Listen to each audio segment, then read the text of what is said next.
मानवीय करुणा की दिव्य चमक।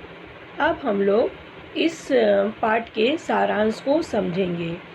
ये पाठ सर्वेश्वर दयाल सक्सेना द्वारा रचित है, संस्मरण विधा में लिखित है। मानवीय करुणा की दिव्य चमक मतलब कि मनुष्य में मानवीय गुणों का बहुत ही ज़्यादा रहना, दया, ममता, प्रेम, अपनापन, अपनत्व, ये मानवीय गुण हैं। इन गुणों से फादर कामिल पुलके परिपूर्ण थे, लबालब थे, भरे हुए, हमेशा भरे रहते थे। इसलिए उनको देखकर लेखक ने कहा मानवीय करुणा की दिव्य चमक। इस पाठ का उन्होंने शीर्षक रखा। इसके माध्यम से लेखक ने फादर बुल्के से संबंधित स्मृतियों पर प्रकाश डाला है।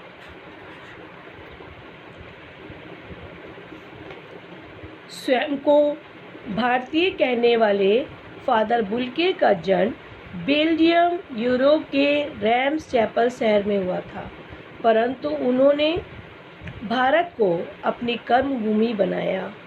रैम्स चैपल को पादरियों, गिरजों, धर्मगुरुओं तथा संतों की भूमि कहा जाता है। फादर बुल्के एक सन्यासी थे, परंतु पारंपरिक अर्थ में उन्हें सन्यासी नहीं कहा जा सकता। सर्वेश्वर दयाल सक्सेना का फादर बुल्के के साथ बहुत ही अंतरंग तथा भावनाप्रद संबंध था, जिसकी झलक हमें इस संस्मरण में दिखाई देती है। उन्हें भाषा, हिंदी भाषा से विशेष लगाव था। लेखक कहते हैं फादर की मृत्यु जहरवाद यानी गैंग्रीन से हुई थी। लेखक को इस बात का बहुत अफसोस हुआ। लेखक के अनुसार जीवन भर मिठास बांटने वाले साधु पुरुषों को ये बीमारी नहीं होनी चाहिए थी। फादर बुल्के हमेशा साधुओं जैसा लंबा चोंगा धारण करते थे। उनकी बाहें और आँखें सदा सबको गले लगाने को आतुर रहती थी। लेखक 35 वर्षों तक उनके इस स्नेह को महसूस करते रहे। फादर लेखक के बड़े भाई के समान सदैव उनकी सहायता के लिए तैयार रहते थे। उनका वात्सल्य देवदारू की छाया के समान था। देवदारू का पेड़ होता है, उसकी छाया के नीचे बैठ के पथिक धूप से बचता है, वैसे ही इंसान जब जीवन के दुखों से जब वो बहुत ज़्यादा भर जाता है, जब वो फादर कामिल बुल्के के सानिध्य में जाता है तो उसे बहुत ही ज़्यादा राहत महसूस होती है। इसलिए देवदारू की छाया के समान उनके साथ को कहा गया है। फादर बहुत साधारण थे। इलाहाबाद की सड़कों पर उनकी साइकिल चलती ही रहती थी। वे सदा उत्साह से भरे रहते थे। उन्हें कभी क्रोध नहीं आता था। प्यार और ममता उनमें कूट कूट कर भरी थी। जब फादर इंजीनियरिंग के अंतिम वर्ष में थे, तभी वे बेल्जियम छोड़कर सन्यासी होकर भारत आ गए। उनका पूरा परिवार बेल्जियम के रैम्स चैपल शहर में रहता था। उन्हें अपनी जन्मभूमि रैम्स चैपल तथा माँ बहुत याद आती थी। भारत आने के बाद शुरू के 2 वर्ष धर्माचार्य की शिक्षा ली। उसके बाद 9-10 वर्ष तक दार्जिलिंग में पढ़ाई की। बीए की शिक्षा उन्होंने कलकत्ता से प्राप्त की। इलाहाबाद विश्वविद्यालय से एमए करने के बाद उन्होंने अपना शोध कार्य प्रयाग विश्वविद्यालय के हिंदी विभाग से सन 1950 में पूरा किया। उनके शोध कार्य का विषय था रामकथा, उत्पत्ति और विकास। फादर ने मार्टर लिंग के प्रसिद्ध नाटक ब्लू बर्ड का जिसका नील पंक्षी नाम से हिंदी रूपांतरण भी किया था। बाद में वे सेंट जेवियर्स कॉलेज रांची में हिंदी तथा संस्कृत विभाग के विभागाध्यक्ष हो गए। यहीं पर उन्होंने अपना प्रसिद्ध अंग्रेजी हिंदी कोश तैयार किया तथा बाइबिल का भी हिंदी अनुवाद किया था।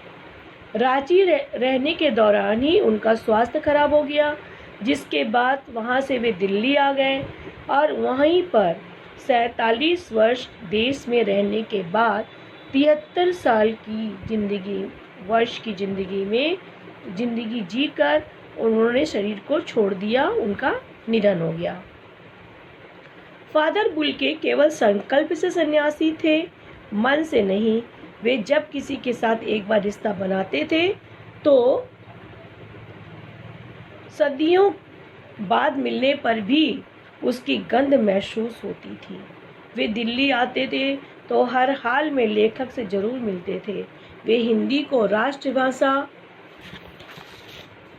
के रूप में देखना चाहते थे। वे हर मंच से हिंदी को समृद्ध बनाने के लिए जूझते तथा अकाट्य तर्क देते थे। वे हिंदी वालों द्वारा हिंदी की उपेक्षा करते देखकर झुंझला जाते थे।